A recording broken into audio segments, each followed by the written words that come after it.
حضرت انس رضی اللہ عنہ سے روایت ہے کہ صحابہ کے نزدیک کوئی شخص بھی رسول اللہ صلی اللہ علیہ وسلم سے زیادہ محبوب نہیں تھا۔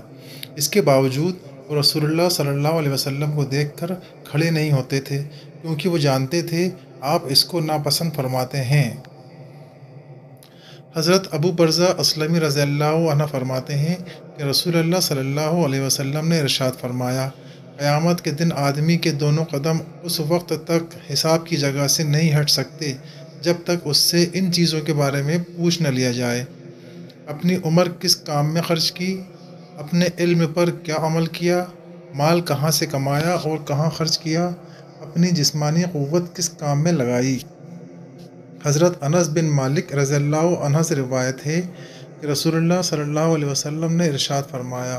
جب جنت کے باغوں پر گزرو تو خوب چرو۔ صحابہ رضی اللہ عنہم نے عرض کیا، یا رسول اللہ جنت کے باغ کیا ہیں؟ ارشاد فرمایا، ذکر کے حلقے،